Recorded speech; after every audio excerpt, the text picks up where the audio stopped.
Bonjour et bienvenue à l'émission Vie de foi. Quelle joie de vous avoir avec nous aujourd'hui et quelle joie et bénédiction pour moi de recevoir le pasteur Stéphane Caddy. Bonjour, pasteur Stéphane. Bonjour, pasteur Joël. Très heureux aussi. Ah, gloire à Dieu. Vraiment, nous avons eu du bon temps hier en parlant des dons spirituels et on va avoir du bon temps encore aujourd'hui. Oui. Et aussi, j'aimerais mentionner pour ceux qui sont avec nous pour la première fois de la semaine ou peut-être ceux qui te découvrent. En fait, tu es pasteur en ce moment en France. Ben, tu es un Français. Oui, je suis français, oui. Français. Et puis, tu habites dans une très belle ville. En fait, l'église se situe à Beau-Soleil. Beau-Soleil. Donc, à côté de Nice, à côté de Monaco. En fait, c'est la ville la plus proche de Monaco. Un trottoir, c'est Beau-Soleil, l'autre trottoir, c'est Monaco. Ouais. Mais c'est quand même la France, hein, c'est quand même pas Monaco. Hein. Ouais, c'est pas aussi... mais c'est quand même déjà super. Ouais. On est bien, Menton, l'Italie, Nice. Oui. On est bien installé, on n'a pas à se plaindre. Ah oui, mais c'est très, très beau. Et puis, j'ai eu le privilège d'être avec vous en 2017. Et puis, on a eu des bonnes réunions là-bas. Ça a été merveilleux. C'est une belle église aussi là-bas. Votre église est très, très belle. Et puis, vraiment, on a eu du bon temps dans la présence de Dieu. Et j'ai vu aussi les dons du Saint-Esprit en opération pendant mon séjour chez vous. Et puis, on veut aujourd'hui encourager nos frères et nos sœurs à la maison pour qu'ils puissent vraiment entrer dans une dimension de foi pour expérimenter les dons spirituels. Donc, cette semaine, on parle justement comment exercer les dons spirituels. On commence au début. On va expliquer tout au long de cette semaine les dons. Mais c'est quoi, c'est un don spirituel? On va les définir, élaborer un peu sur comment on peut appliquer cette connaissance-là. Mais juste avant, on va répondre à une question aujourd'hui. Qui peut recevoir des dons spirituels? Donc, est-ce que les dons sont réservés pour une classe particulière, pasteur Stéphane? C'est une question que beaucoup de gens se posent. Hein. Qui peut recevoir les dons spirituels? Et c'est intéressant de voir que dans la parole de Dieu, c'est pas donné pour une élite. Je vois des gens, par exemple, comme Paul, qui étaient plutôt des érudits, manifester les dons. Je vois Pierre et Jean, des hommes du peuple sans instruction, et manifester aussi les dons. Et la Bible, elle est vraiment claire quand on parle des dons spirituels. Dans Actes 2, 17, 18, après la Pentecôte, c'est Pierre qui dira dans les derniers jours, dit Dieu, je répandrai de mon esprit sur toute chair, vos fils et vos filles prophétiseront, vos jeunes gens auront des visions, et vos vieillards auront des songes. Oui, sur mes serviteurs et sur mes servantes. Dans ces jours-là, je répandrai de mon esprit et ils prophétiseront. Ça veut dire que ce n'est pas vraiment donné juste pour une élite, mais chacun peut accéder à ça. Amen. Et dans l'Ancien Testament, on sait que Dieu avait oint les rois, les prophètes, les sacrificateurs. C'était très spécifique. Mais dans la Nouvelle Alliance, l'Esprit est répandu sur toute chair. Amen. Par la nouvelle naissance, par le baptême de l'Esprit, on en parlera aussi pour recevoir les dons spirituels. Mais chacun peut les manifester. Et quand Paul parle des dons, dans 1 Corinthiens 12, il dira « Or, à chacun, la manifestation de l'Esprit, 1 Corinthiens 12, verset 7, est donnée pour l'utilité commune. » Et au verset 11, « Un seul et même Esprit opère toutes ces choses, les distribuant à chacun comme il veut et pas si il veut. » Exactement. Donc, il veut les donner. Amen. C'est pour chacun. Amen. J'aime ça que tu précises ça parce que c'est ça que je précise aussi dans mon enseignement. Parce qu'il y a beaucoup de chrétiens qui sont passifs. On entend parler des dons spirituels et on trouve notre refuge dans notre passivité en disant, bien, c'est si Dieu le veut. C'est ça. Mais en même temps, le texte nous dit, pour ce qui... Ben, en fait, je pense que c'est au verset 14, au chapitre 14 plutôt, 1 Corinthiens 14, recherchez l'amour, aspirer surtout à celui de prophétie, aspirer au don spirituel, mais surtout à celui de prophétie. Donc, avec ce texte-là, Dieu nous appelle à aspirer, à désirer vraiment. Là. Mais quand un chrétien dit, bien, il est écrit dans 1 Corinthiens chapitre 12 que Dieu va distribuer à chacun comme il veut, il y a beaucoup de chrétiens qui sont là, bien, Dieu ne veut pas avec moi. Tout à fait. Et puis finalement, au lieu d'être dans cette position de foi, d'expectative, de sensibilité aussi, est-ce que Dieu va se servir de moi avec tel ou tel don aujourd'hui? Nous sommes juste passifs parce que c'est si Dieu le veut et Dieu ne veut pas. Mais le texte ne dit pas si Dieu le veut, mais c'est selon, comme il veut, hein, selon sa volonté. Tout à fait. Donc ça vient vraiment changer beaucoup de choses. C'est une base importante. D'ailleurs, quand tu disais au chapitre 14, c'est 3 fois qu'il le dit au verset 1, au verset 12, au verset 39, il parle d'aspirer au don spirituel. C'est vraiment 3 fois, c'est une attitude vraiment de soif devant le Seigneur. Dans mon cas personnel, Joël, j'ai reçu les dons en les recherchant. C'est-à-dire que je voyais des gens manifester les dons, la prophétie, parole de connaissance, parole de sagesse et autres. Et j'ai commencé à prier régulièrement pour ça, jusqu'à avoir une percée dans ma vie. Et puis un jour, il y a un serviteur qui est venu chez nous dans l'église prêcher, il avait beaucoup de paroles de connaissance. Et je sentais dans mon esprit que s'il m'imposait les mains, j'allais recevoir les dons. Et justement, après une réunion, donc j'ai dit, écoute, j'étais comme Jacob, hein, je ne te laisserai aller que tu ne m'aies béni. Il a prié pour moi. Et dans les semaines qui sont arrivées, les dons commençaient à se manifester. Mais tout a commencé par la soif. Tout commence par la recherche. Amen. Donc, il faut aspirer, il faut désirer, vraiment. Là, et dire, Seigneur, mais quelqu'un dirait, mais pourquoi j'ai besoin de ça, là, Pasteur Stéphane? pourquoi vouloir même aspirer, là? Parce que la Bible nous dit aspirer, mais pourquoi, là? À quoi? Bon, on a déjà vu hier qu'il y avait une utilité. Quand on sait que le royaume de Dieu ne consiste pas en parole, mais en puissance, il y a besoin des dons spirituels. Ouais. Beaucoup de gens, ils ont laissé malheureusement le surnaturel aux sorciers, aux gens qui viennent du monde des ténèbres. C'est vrai. Mais le surnaturel divin existe aussi. Et on a besoin de ce surnaturel-là. Amen. D'ailleurs, Jésus, il dit que si on demande le Saint-Esprit, on ne va pas recevoir un scorpion ni un démon. On recevra bien le Saint-Esprit. Mais gloire à Dieu. Donc, il ne faut pas craindre de le demander. On a besoin de ça. Je suis d'accord avec tout ce que tu dis. C'est super. Donc, OK, la Bible nous dit, recherchez l'amour, aspirer aux dons spirituels, mais surtout à celui de prophétie. On va y arriver aussi dans notre série. Oui, tout à fait. Si on commence au début, rechercher l'amour. Pourquoi penses-tu qu'on doit rechercher premièrement l'amour? Alors, c'est très important. Quand on regarde la liste des dons spirituels, on peut la voir rapidement, peut-être, Joël? Oui, allez-y. Donc, il y a les dons d'inspiration, qu'on appelle également les dons vocaux, prophétie, diversité des langues, interprétation des langues, dons de révélation. Littéralement, Apocalypse, c'est mettre à nu, enlever le voile, la parole de sagesse, de connaissance, discernement des esprits, et les dons de puissance, dons de foi, dons d'opérer des miracles et dons des guérisons. Et il y a 9 dons. Et quand on regarde la liste des fruits, il y a également 9 fruits. Ouais. Donc, il y a un équilibre entre les deux. Amen. Et si je recherche simplement... Le fruit, c'est le caractère de Christ en moi. Si je recherche simplement les dons sans chercher le fruit, il va manquer quelque chose. Et j'ai vu des gens, c'est vrai, aspirer fortement aux dons spirituels, mais il manquait d'amour, il manquait de maîtrise d'eux-mêmes, il y avait comme un déséquilibre qui était là. C'est ça. Mais j'ai vu aussi le contraire. J'ai vu des gens être à fond dans le fruit de l'esprit, la maîtrise, la joie, la paix, l'amour, etc. Mais ils manquaient de puissance et ils étaient un petit peu pharisiens religieux. Et je pense qu'il faut vraiment les deux. Comme la colombe, qui a 9 plumes à droite, 9 plumes à gauche, elle a besoin vraiment des 2 ailes pour décoller. Il nous faut les deux. Bien, c'est merveilleux. Donc, on va revenir sur les dons. On va vraiment, parce que tu viens d'énumérer 9 dons rapidement comme ça. Mais on va prendre le temps, on va examiner chacun des dons et puis on va vous aider à vraiment comprendre et puis relâcher votre foi par la suite pour les expérimenter dans votre vie. Mais la première chose qu'on voulait établir, bon, premièrement, la Bible nous dit rechercher l'amour, parce que si j'ai l'amour de Dieu, bien là, je vais avoir le cœur de Dieu dans l'opération. Tout à fait. Mais si je n'ai pas le cœur de Dieu, mais je veux juste ces dons-là pour peut-être me valider, puis que les gens puissent m'admirer. Bref, j'ai des mauvais motifs. Bien là, je peux faire des dégâts dans le corps de Christ. Donc, si j'ai le cœur de Dieu, je vais rechercher la présence de Dieu pour être un instrument entre les mains de Dieu, pour bénir mes frères et mes sœurs. Donc, ça, c'est vraiment très, très bien. Donc, ensuite, bon, j'ai recherché l'amour. Je l'ai reçu. Amen.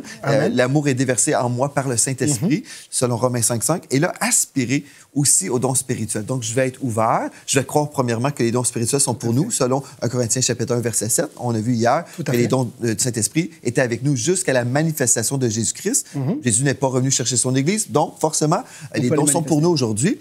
Et puis là, je vais rechercher les dons spirituels pour être une bénédiction dans le corps de Christ. Oui. Et puis là, on se pose la question, qui peut? Mais tu viens déjà de répondre que, en fait, ce n'est pas pour une élite, mais c'est pour chacun. Mais si on peut préciser maintenant, ce n'est pas pour quelqu'un dans la rue qui ne connaît pas Christ, n'est-ce pas? Tout à fait. D'ailleurs, il y a des gens qui, des fois, ça arrive, lorsqu'ils viennent au Seigneur, me disent « j'avais un don avant de connaître le Seigneur ».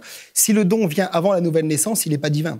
J'ai prié pour des gens qui avaient des fois des dons un petit peu occultes ou autres. Ils pensaient que c'était le discernement des esprits ou des paroles de connaissance. C'était un esprit de divination, en réalité. Il faut se débarrasser de ça en Jésus-Christ. Mais une chose, je crois, le diable connaît souvent notre destinée. Mais il entend, admettons, quelqu'un est, admettons, perdu. Quelqu'un est perdu, mais Dieu a un appel sur la vie de la personne. Le diable, c'est un imitateur. Tout à fait. Il veut nous piéger dans un mauvais chemin, n'est-ce pas? Donc, il veut toujours garder les gens captifs. Et si Dieu a appelé une personne à devenir un prophète, admettons, on prend ça comme illustration, le diable peut dire, moi, je crois que dans le monde de l'esprit, les esprits peuvent même discerner des choses, hein? Ils peuvent voir des choses. Et puis, si Dieu a déposé sur une vie un appel, bien là, le diable peut dire, non, on va l'empêcher, là. Donc, on va le séduire avec toutes sortes de choses. Donc, en fait, cette personne qui pouvait peut-être avoir un appel d'être prophète, et le diable a voulu lui faire prendre un détour. Et là, quand la personne vient au Seigneur, elle peut recevoir la délivrance des dons, entre guillemets, qu'elle avait, mais c'était en fait des imitations. Et là, recevoir l'authentique de Dieu. Tout à Parce fait. que tout ce que Dieu a, et en fait, c'est une raison aussi pourquoi plusieurs chrétiens ont peur des dons spirituels, parce qu'ils s'imaginent, c'est de la sorcellerie, ou parce que les gens ont beaucoup connu les choses du royaume des ténèbres. Tout à fait. Mais en fait, Dieu nous a donné les vraies choses. Les vrais dons appartiennent aux enfants de Dieu. Et quand Dieu donne un don, il nous donne quelque chose qui est pur et parfait. Et le diable, lui, lorsqu'il donne ses dons, c'est toujours avec une malédiction. Et ce n'est pas un don, c'est vraiment pour nous voler, nous égorger, nous détruire. Donc, ce qu'on veut faire, c'est comprendre, OK, Dieu, en fait, veut nous donner ses dons pour qu'on soit un instrument de bénédiction. Amen.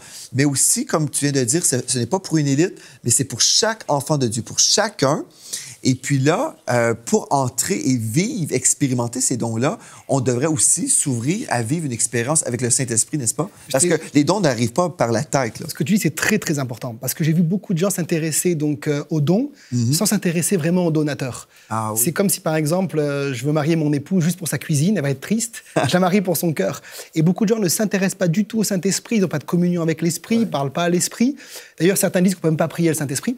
Et du coup, ils ne sont pas du tout remplis, ils ne peuvent pas manifester les dons. Et quand on voit la définition des dons spirituels, le mot grec, c'est pneumatikos, manifestation ou appartenant à l'Esprit de Dieu.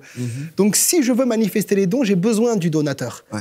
Et c'est clair, quand on est rempli du Saint-Esprit, qu'est-ce qui se passe? Paul dit, quand on est rempli de vin, c'est de la débauche. Mais quand on est rempli de l'Esprit, on n'est pas contrôlé par l'alcool, mais par l'Esprit, et on peut manifester les dons spirituels.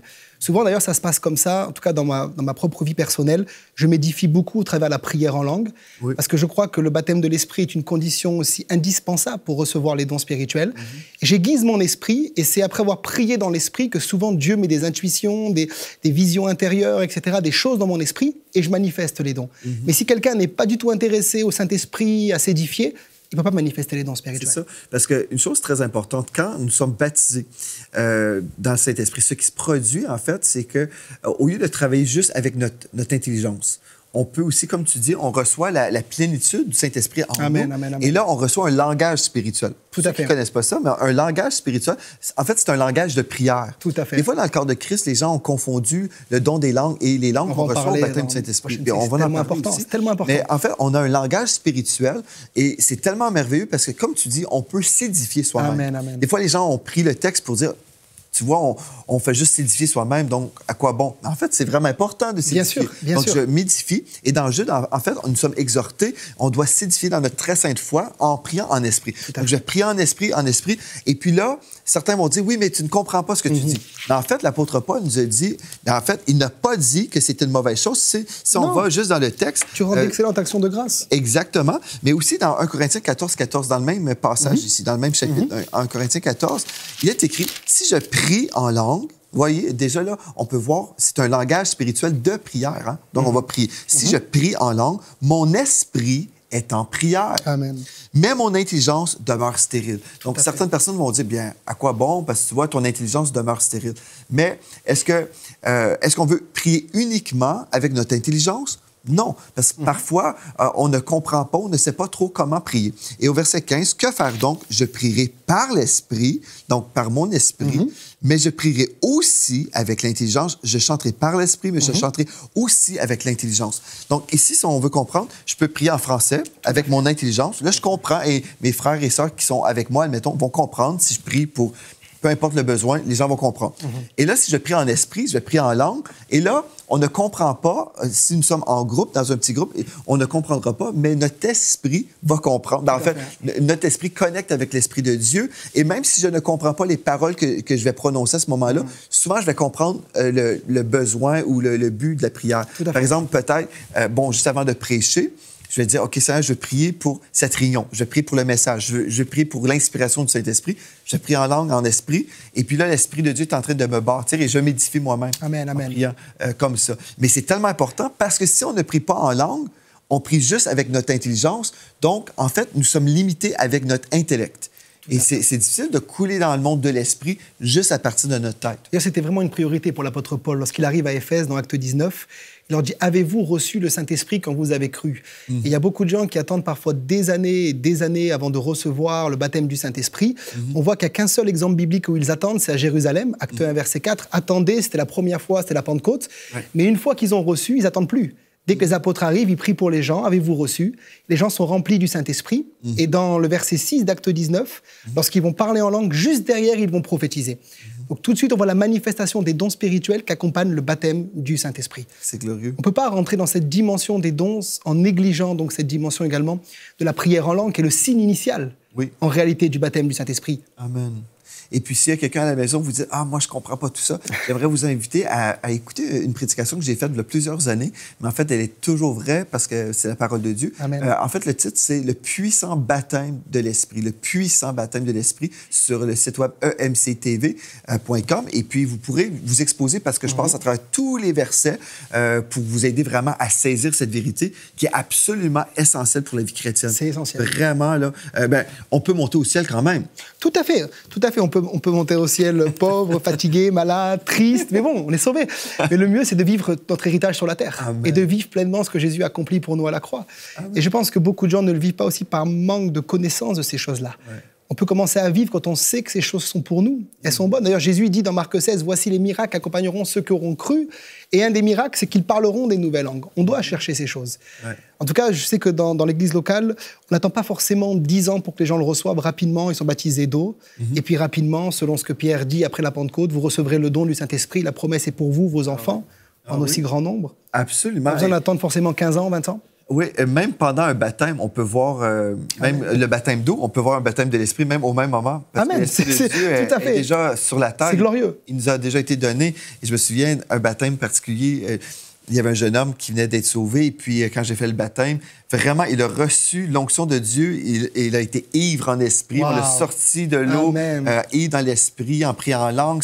C'est la présence de Dieu. D'ailleurs, j'ai un témoignage à ce niveau-là. Il y avait un jeune homme inconverti qui était dans notre assemblée quand tu es venu. Et puis, il fréquentait quelqu'un de ma famille qui avait quitté le Seigneur, qui était revenu au Seigneur après. Et tu as fait un appel donc, au salut. Donc, il est tout de suite né de nouveau. Donc, son esprit est passé des ténèbres à la lumière. Amen. Et puis, tu as tout de suite prié pour le baptême de l'esprit. Donc, il venait juste de naître de nouveau et instantanément, il a été baptisé de l'esprit. Gloire à Dieu. Donc, c'était un garçon qui ne connaissait pas du tout ces choses-là et c'était rapide. Ah, ben gloire à Dieu. C'était glorieux. J'aime ça entendre des beaux témoignages. C'est bon de savoir que Dieu travaille. Dieu est parmi nous. Il veut se manifester. Amen. Gloire à Dieu pour ça. Bien, c'est que là, aujourd'hui, on est en train de répondre à la question qui peut recevoir et exercer les dons spirituels. On oserait dire aussi, donc, bon, c'est un enfant de Dieu. Oui. Chaque enfant de Dieu peut recevoir un don spirituel. Ce n'est pas une élite, mais l'élite aussi peut. Amen. Mais en fait, nous sommes tous, faisons tous partie de l'élite. Si nous sommes des enfants de Dieu, nous faisons partie d'une famille royale, gloire à Dieu. Mais aussi, on dirait, bon, les personnes qui ont soif, aussi, les personnes qui ont soif et les personnes qui ont voulu être remplies du Saint-Esprit. Est-ce qu'il y a d'autres choses aussi que tu verrais comme étant des choses essentielles pour couler dans ces dons-là? Oui, je crois que c'est important aussi d'avoir, comme je disais tout à l'heure, donc la maturité spirituelle, parce que souvent, ce qui concerne souvent, par exemple, on verra les dons de puissance. Oui. Donc la prophétie, c'est quelque chose qui est accessible pour chaque croyant. On pouvait tous prophétiser successivement, dira Paul. Oui. Et les dons de puissance, si je cherche les dons de puissance sans chercher en même temps la maturité, le caractère, c'est comme si Dieu donnait de la dynamite dans les mains d'un enfant, et je pense que c'est dangereux, personne ne ferait ça avec ses enfants. Donc c'est important en même temps d'avoir une maturité, une soumission aussi spirituelle. Amen. En ce qui concerne les dons de puissance, on en parlera aussi. Amen. Tu viens de mentionner une chose très importante, la soumission. On a mentionné hier, par exemple, juste dans l'exercice de la prophétie, on a mentionné que si une personne voulait donner une parole et puis finalement, on ne retenait pas la parole. Bref, on rejetait peut-être la parole, mais on ne rejette pas forcément la personne. Tout à fait. Et c'est ça qu'on doit comprendre parce que des fois, les gens sont blessés comme ça. Ouais. Mais la Bible nous dit dans Romains 12, 13, en fait, par la grâce qui m'a été donnée, je dis à chacun de vous de n'avoir pas de lui-même une trop haute opinion, mais de revêtir des sentiments modestes selon la mesure de foi que Dieu a départie à chacun. Donc, on va faire ça, se revêtir de sentiments modestes. C'est quelque chose qu'on prend comme décision. OK, Seigneur, je veux vraiment aspirer au don spirituel, mais en même temps, je vais être soumis, comme tu viens de mentionner. Je vais être soumis aux autorités. Je vais aussi être soumis à l'Esprit de Dieu. Et on ne pourra jamais dire « Ah non, mais le Seigneur m'a parlé, et puis forcément, j'ai raison. » Puis... J'ai vu des gens être blessés, quitter l'Église pour ça. Ouais. J'ai vu des gens qui étaient convaincus d'avoir un don prophétique, qu'on ne les a pas écoutés, parce qu'en tant que pasteur, comme on disait, on a aussi l'Esprit de Dieu. Voilà, on a jugé, on a senti que ce n'était pas du tout ça. D'ailleurs, on verra les critères pour reconnaître une prophétie, si elle est de Dieu ou si elle n'est pas de Dieu. Oui. Et les critères ne suivaient pas, et ces gens ont quitté l'Église, et c'est tellement dommage. Oui. Ils marchent avec des blessures aujourd'hui, et ce n'est pas du tout le but des dons. C'est ça. C'est donné pour l'utilité commune. Normalement, ça doit nous unir et pas nous diviser. Amen. Et dans 1 Pierre 5,5, il est écrit, « Vous qui êtes jeunes, soyez soumis aux anciens et tous, dans vos rapports mutuels, revêtez-vous d'humilité. Car Dieu résiste aux orgueilleux, mais il fait grâce aux hommes. » Donc, si on s'approche du Seigneur et on dit, « Seigneur, moi, je veux vraiment être utile entre tes mains. Je veux vraiment que tu te serves de moi, que tes dons coulent à travers ma vie. » Mais surtout quand on est au début, là, quand on commence à opérer dans les dons spirituels, c'est comme un enfant qui apprend à marcher. Tout à fait. Un enfant peut tomber. Hein? Il prend son premier pas, deuxième pas, et là, il tombe. OK. Et c'est bon d'avoir des tuteurs aussi. Exactement. C'est-à-dire, par exemple, je crois que l'onction, on parle de la prophétie, par exemple, l'onction prophétique peut grandir au contact d'hommes qui manifestent déjà la prophétie. On voit que, par exemple, Saül va prophétiser au milieu des prophètes. Oui.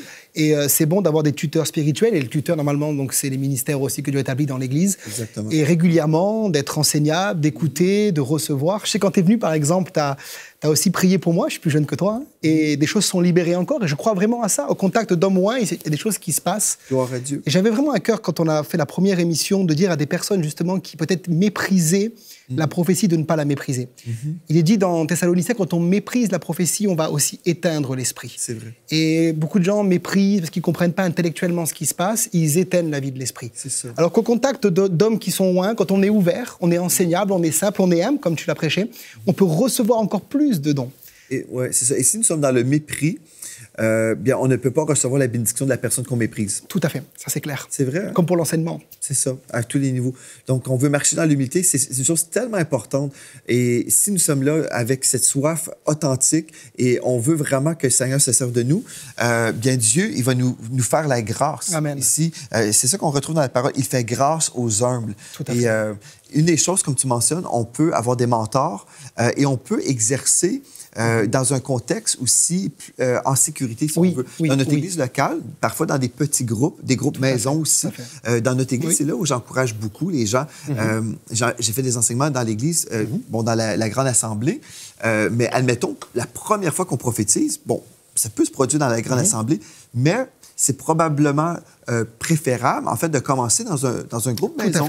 Parce que là, on dit, bien, dans mon esprit, je ressens telle ou telle chose, je ressens telle parole. C'est très important. Souvent, je dis aux gens, quand ils démarrent dans la vie prophétique, au lieu de dire ainsi parle l'Éternel ou oracle de l'Éternel, ils peuvent dire simplement à la personne, écoute, j'ai une pensée dans mon esprit, est-ce que ça te parle? Et si la personne ne l'accepte pas, il faut aussi l'accepter. Et puis c'est comme ça qu'on grandit par l'exercice.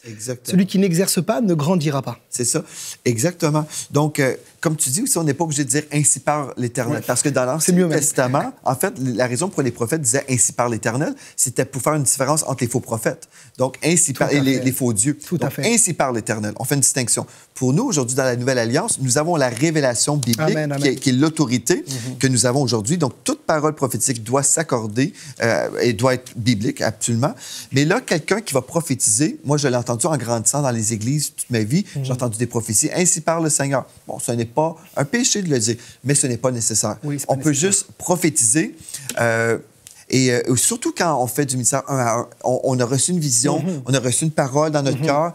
Bien, si nous marchons dans l'humilité, on peut dire j'ai reçu telle chose, je ressens ceci. Même j'ai côtoyé des ministères qui ont des ministères prophétiques internationaux et ils ne sont pas comme autant, mais ils sont dans l'humilité. Et ils m'ont dit des fois, j'ai reçu telle parole pour toi, est-ce que ça te dit quelque chose? Et puis je peux dire, ah oui, vraiment, je reçois. Et à d'autres moments, c'est comme, ah bien, je vais mettre cette parole en ce moment sur la tablette parce que peut-être Dieu va me révéler ça plus tard. Et on ne veut pas être dans le mépris puis dire, non, non, ce n'est pas de Dieu et tu es un faux prophète. Des fois, il y a tellement de réactions dans le corps de Christ, mais on reçoit humblement et puis aussi, on peut donner humblement. Tout à fait. Quand on fait ça, c'est vraiment... Comme tu dis, il y a une atmosphère de sécurité. On peut s'apporter mutuellement et puis on peut juger ensemble les choses. Et puis quelqu'un peut se tromper aussi. Absolument. C'est pas un problème de se tromper. Ce qui est un problème, c'est si on se trompe tous les jours. Là, si on se trompe constamment, c'est un signe qu'on a besoin de prier davantage, n'est-ce pas? Prier en esprit pour que notre esprit puisse vraiment plus devenir de plus en plus sensible. J'ai vu des gens parfois justement juger fortement des gens qui se sont trompés alors qu'ils ne font rien, ils ne vivent rien. C'est comme celui qui n'évangélise jamais. Et puis il critique celui qui gagne des âmes, mais qui des fois fait un peu mal parce qu'il manque de sagesse. Mieux vaut des fois commencer comme Pierre et marcher sur l'eau, même si on coule, Jésus nous rattrape, plutôt que rester dans la barque et puis dire, écoutez, lui il fait ça, lui il vit ça, et revivre avec le Seigneur. Et dans l'Ancien Testament aussi, on avait compris qu'on lapidait les prophètes s'ils commettaient une erreur. Et on s'imagine dans le Nouveau Testament, ah bien, si jamais je dis quelque chose qui n'est pas tout à fait parfait, bien finalement, je vais déclarer un faux prophète. Mais ce n'est pas comme ça. En fait, j'écris un livre et puis je fais juste la mention lumière prophétique et j'explique vraiment le ministère prophétique pour vous aider. Mais on voit même que l'apôtre Paul s'est trompé et puis finalement, on n'a pas lapidé l'apôtre Paul pour autant. Donc, quand on comprend ici, là, en fait, on partage de notre cœur ce qu'on ressent, on soumet une parole. On ne dit pas « Hey, c'est par le Seigneur » et puis c'est différent. Là. Donc, on soumet une parole qui peut être reçue et puis le Seigneur nous dit, en fait, dans sa parole, qu'on doit retenir ce qui est bon. Oui, on retient ce qui est bon. Tout à fait. C'était le problème, en fait, les Corinthiens étaient un petit peu dans le désordre. Au verset 2, d'ailleurs, Paul leur dira qu'ils avaient un arrière-plan idolâtre et ils manifestaient avant le surnaturel mauvais. Ils les réenseignent comment manifester le surnaturel divin. Et les Thessaloniciens, ils étaient complètement fermés. C'est ça. C'était deux extrêmes, en fait. Et entre les deux, il y a l'équilibre. C'est ça. Et on se rappelle aussi que le don spirituel est parfait, mais le don parfait passe à travers des canaux qui sont imparfaits. Ça, c'est sûr. Et des fois, quelqu'un commence à prophétiser, on ressent l'onction de Dieu, on sait, cette parole vient de Dieu. Et là, la personne ressent l'onction et elle poursuit, elle dit « Ah, je ressens la présence de Dieu ». Elle poursuit, et là, c'est charnel. C'est une inspiration qui vient de la tête, ce n'est pas de l'esprit. Donc... Il faut rester à la source. Ouais. Oui, mais aussi, si on reçoit la parole, on peut dire « OK, j'ai ressenti vraiment au départ, c'était biblique, et après... » c'était charnel. Donc, est-ce qu'on va crucifier la personne ou c'est dans ce contexte-là qu'il dit justement retenez ce qui est bon. C'est ça. Et ne méprisez pas les prophéties. Exactement. D'ailleurs, souvent, je dis aux gens, quand vous prophétisez, 5 minutes onction, 10 minutes transpiration.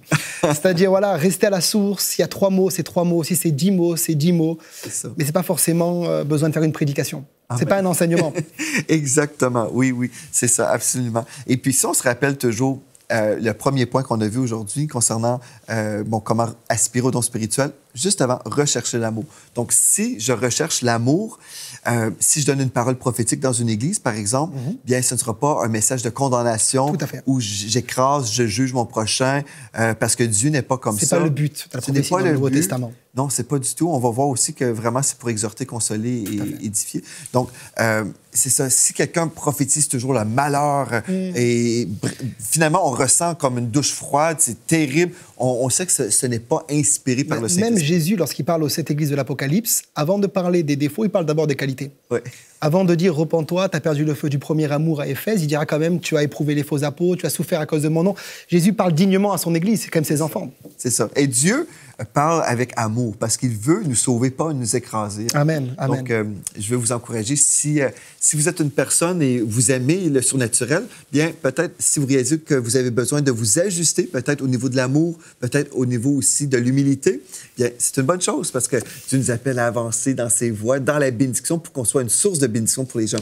Donc, merci beaucoup, Pasteur Stéphane. On a passé du bon temps. Demain, on va voir ensemble comment exercer les dons d'inspiration. On a déjà mentionné les dons d'inspiration d'une façon en général, mais là, on va commencer à vraiment décortiquer. Et puis, vous voulez être avec nous pour ce rendez-vous divin. Donc, merci à vous également d'avoir été là. Et d'ici à demain, je veux vous inviter à visiter le site web EMC TV. Et d'ici à demain, soyez richement bénis.